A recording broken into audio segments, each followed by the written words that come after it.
إن الحمد لله نحمده ونستعينه ونستغفره ونعوذ بالله من شرور أنفسنا ومن سيئات أعمالنا.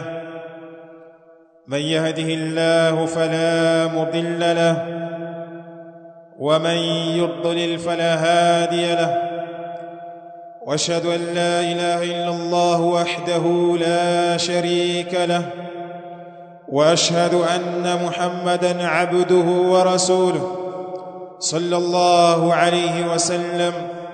يا ايها الذين امنوا اتقوا الله حق تقاته ولا تموتن الا وانتم مسلمون.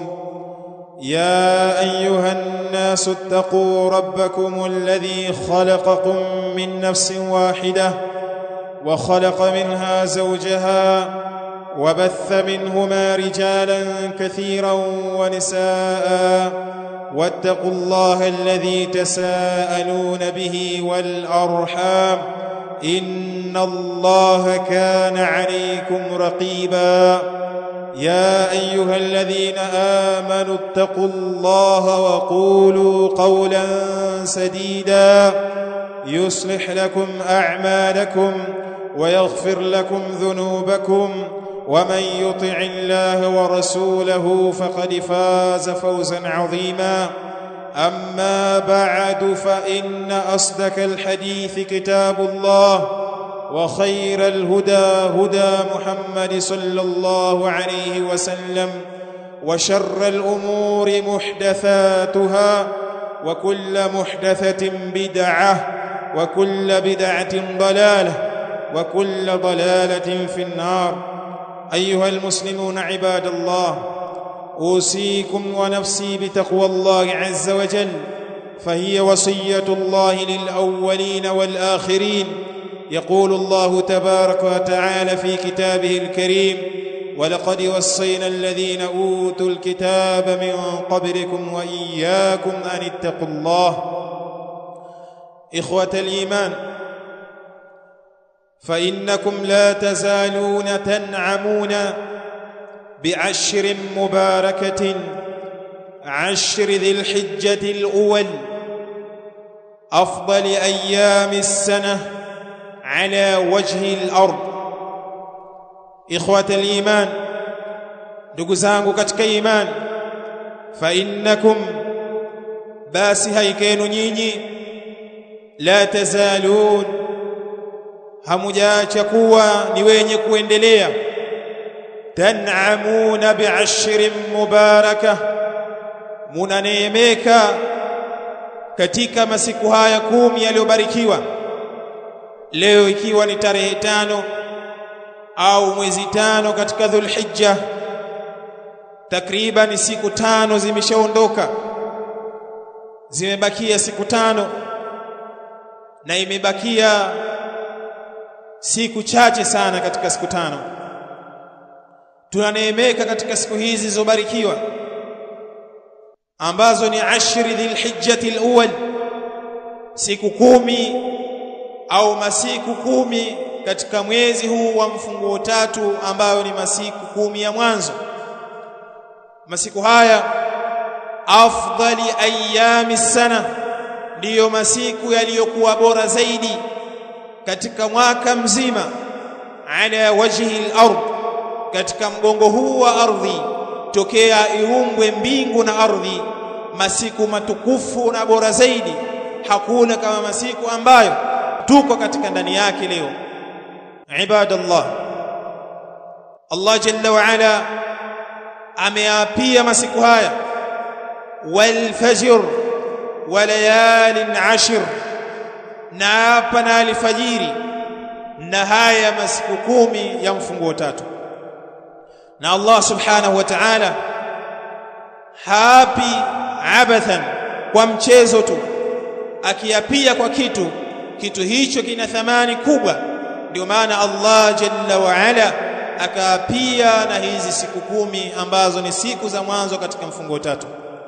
إخوة الإيمان، يقول الإمام ابن كثير رحمه الله تعالى الشافعي الدمشقي القرشي katika tafsiri yake tafsirul Qur'an al-Azim anasema wal layali al-ashr, na hizi siku 10 hapa ambazo amezitaja Allah, al-muradu biha, makusudio yake siku hizo ashru dhil hijja, ni hizi siku 10 za mwanzo za mfungo tatu, kama qala ibn Abbas wa Mujahid, kama alivyosema na kutafsiri hivyo الصحابي الجليل ابن عباس حبر هذه الأمة ومجاهد وغير واحد من السلف والخلف، ناسيك وموجة ambao katika wanachuoni wa salafu salih wametafsiri hivyo, kadhalika wal khalaf, na walokuja baada as-salafu salih. Ibadallah, وقد ثبت عن النبي صلى الله عليه وسلم أنه قال، na kwa hakika imethibiti kutoka mtume sallallahu alayhi wasallam yeye amesema, ma min amalin azka inda Allah azza wa jalla wala a'zama ajran min khairin ya'maluhu fi 'ashr al-adha. Hadith adhim, hadithi kubwa sana. Mtume alayhi salatu wassalam anasema, kwa kila yule ambaye amezembea katika masiku haya 10, masiku matano yametangulia. Je, umefunga? Hujafunga. Umetoa sadaqa? Hujatoa sadaqa. Umefanya birrul walidain? Umewafanyia wema wazazi wawili? Hujafanya. Umeswali swala kwa jamaa? Hujaswali. Umeswali swala za sunna? Hujafanya. Umesoma Qur'ani kuanzia mwanzo mpaka mwisho? Hujasoma. Unazembea. Wala mtu la yufarriq bainaha wa baina ghairiha, mtu hatafautishi baina ya masiku haya 10 na masiku mengine kwa ibada yoyote, bali anaona ni kitu simple, ni kitu cha kawaida. Wengine wanalewa, wanavuta mabangi, wengine wanasengenya, wanapoteza muda kwa bobo. Hakuna ibada yoyote wala watu hawafanyi ihtiramu yoyote. Mtume alayhi salatu wassalam anasema, ma min amalin azka inda Allah, hakuna amali yoyote au matendo yoyote ambayo ni matakasifu zaidi na ni masafi zaidi mbele ya Allah, wala a'zama ajran, wala hakuna matendo yoyote ambayo yana ujira mkubwa zaidi, min khairin, kuliko khairi yoyote ambayo ya'maluhu, anaifanya mja mwanadamu muislam fi 'ashr al-adha, katika haya masiku 10. Hakuna amali yoyote, wewe jua hivyo, hakuna amali yoyote utakayoifanya katika michana hii ya 10 hili la mwanzo la mfungo tatu ikashindana na siku yoyote, bali wanachuoni wanasema as-sadaqa, mtu sadaqa ambayo ameitoa katika haya michana ya mfungo tatu, afdal wa khair, ni bora zaidi na ni bora zaidi min as-sadaqati fi 'ashr Ramadan, kuliko sadaka atakayoitoa katika 10 la mwisho la Ramadhani katika mchana wake. Wala hakuna amali yoyote. Takbir, kuna ibada ya takbirat, Allahu akbar, Allahu akbar, la ilaha illa Allah, Allahu akbar, Allahu akbar walillahi alhamd, na nyinginezo, subhanallah, alhamdulillah, wala ilaha illa Allah, Allahu akbar. Mtu mpaka hizi dhikri anakuwa bakhili, hawezi kuzileta katika ulimi wake, ambayo ni ibada yasira, nyepesi, lakini mtu inamshinda kumdhukuru Allah, na hali ya kuwa dhikr ambayo utaileta katika 10 haya ni bora zaidi kuliko chochote utakachokifanya wewe unachokijua. Ibadallah, watu hawajali, wala mtu la yash'ur, hahisi chochote katika moyo wake kama yuko katika masiku matukufu, bali wengine wakazama katika maasi na katika mikopo ya riba na mambo ya uvumi. Ati ukipigiwa simu, ukitumia message na namba geni, nyeti yako inaondoka. Nani kakwambia akili za kijinga hizi? Tumepigiwa simu mara ngapi sisi na namba geni, mbona nyeti zetu ziko? Message ngapi nyingine zimeandikwa firmason na bado nyeti zetu ziko? Unapoteza muda kwa uvumi huu wa kijinga, unaosambaza, unapoteza muda. Kwa nini domo hilo ulolitumia kusambaza mambo ya kijinga na uongo usitumie mdomo huo kumdhukuru Allah kwa kusoma Qur'an au kufanya dhikr na mambo mengineyo? mambo ya kipumbavu kabisa. Mimi binafsi nimepigiwa na simu ngeni, nilipotoka msikitini nikairejesha simu. Kaambia wasemaje? Akasema ustadhi, wewe ni ustadhi fulani? Kaambia ndio. Akanambia basi kuna amana yako nataka nikurushie. Sasa laiti kama wewe ile simu huipokei, kuna amana pengine unakosa siku hii. Ujinga kabisa. Hakuna ujinga huo. Tumtegemeeni Allah. Qul lan yusibana illa ma kataba Allah lana huwa maulana wa ala Allah falyatawakkalul mu'minun. Bas Allah peke yake. Hili limekuja tu. Watu wanafanya maasi katika masiku haya, wanamshirikisha Allah wala hawajali. Ihdharu almaasi fi hadhihi almawasib. Ndugu zangu katika imani, tahadharini na maasi katika misimu hii ya khairi, kwa sababu ukifanya maasi katika misimu hii ya khairi Allah anakunyima rehema yake na msamaha wake. يقول الإمام العلامة ابن رجب الحنبلي رحمه الله تعالى في لطائفه. أنا سمع الإمام ابن رجب الحنبلي رحمه الله katika لطائف المعارف أنا سمع احذروا المعاصي فإنها تحرم المغفرة في مواسم الرحمة. tahadharini nyinyi waislamu, maasi hakika ya hayo maasi basi ni yenye kumnyima mtu kupata maghfira na msamaha wa Allah katika misimu ya rehema, misimu ya kheri kama hii. Allah anatusamehe madhambi yetu, wewe hutasamehewa kushirikisha Allah na kuzusha uvumi na kueneza mambo ya urongo.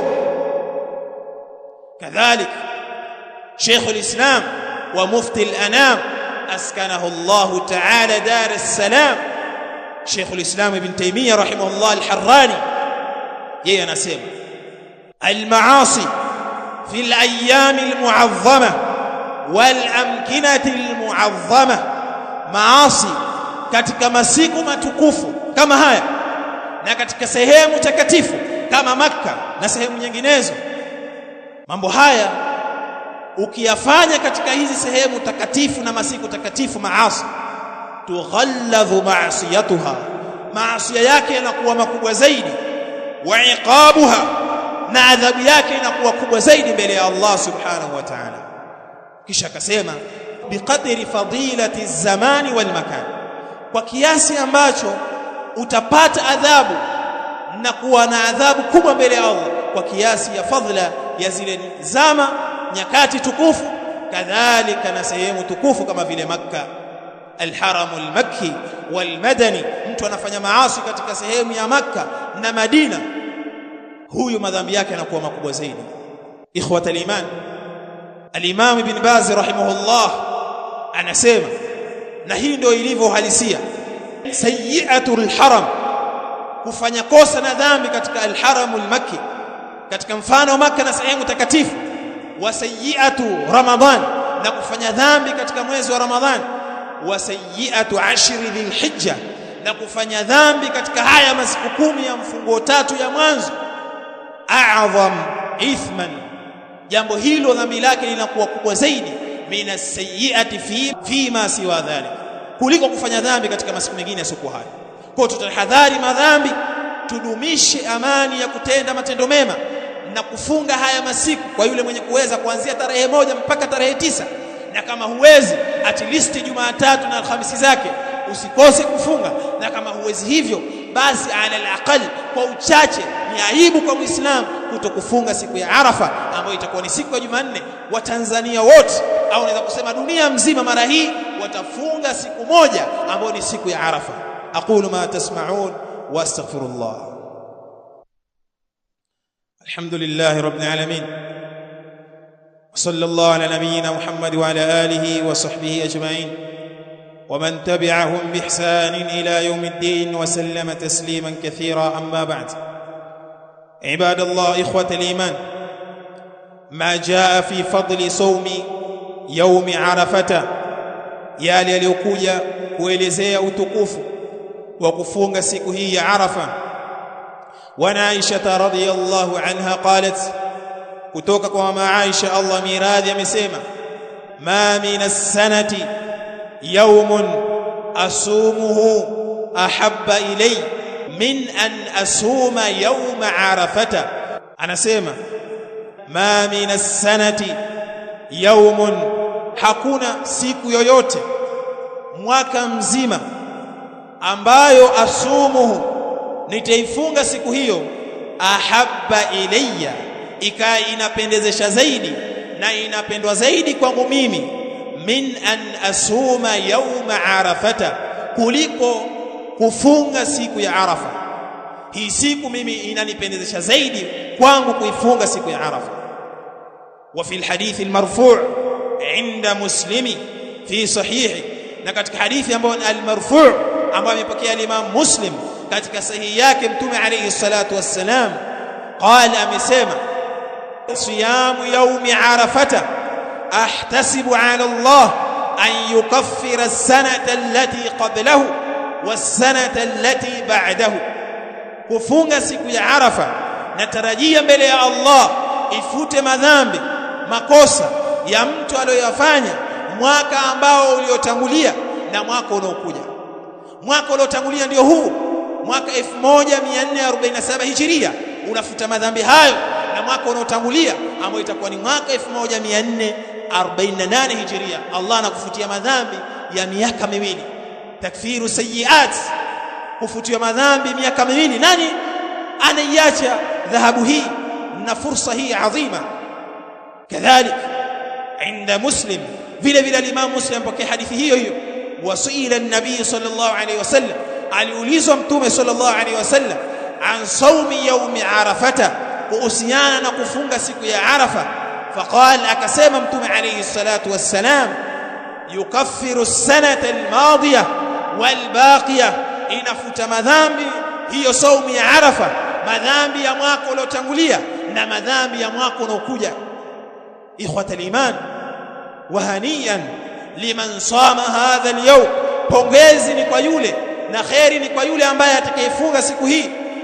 Huyo ndo ambaye mwenye pongezi, min ghairi al-hujjaj, lakini wasiokuwa mahujaji. Sisi ndo ambao tutakiwa tufunge hiyo siku ya Arafa ambayo ni siku ya Jumanne. Ma anna siyamahu amalun yasir, pamoja na kuwa ilhali funga yake kuifunga ni amali nyepesi, lakini kuna baadhi ya watu watakula, na hao ndio wenye kupiga makelele, sijui Arafa wapi. Arafa ni kule tufuate mahujaji au Arafa ni yetu? Naye hafungi. Tufungeni.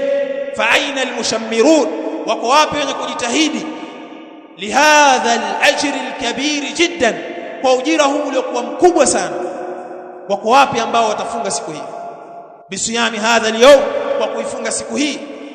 Hum wa azwajuhum, wao na wake zao, wa auladuhum, na watoto wao, dhukura wa inathan, wanaume na wanawake wote wahimizwe wafunge siku hii, wasiache kufunga. Wasairu man fi buyut, wahimize wafunge. Mimman yutiqu as-sawm, katika wale ambao wenye kuweza kufunga waifunge siku ya Jumanne, siku ya Arafa, isikupite muislamu.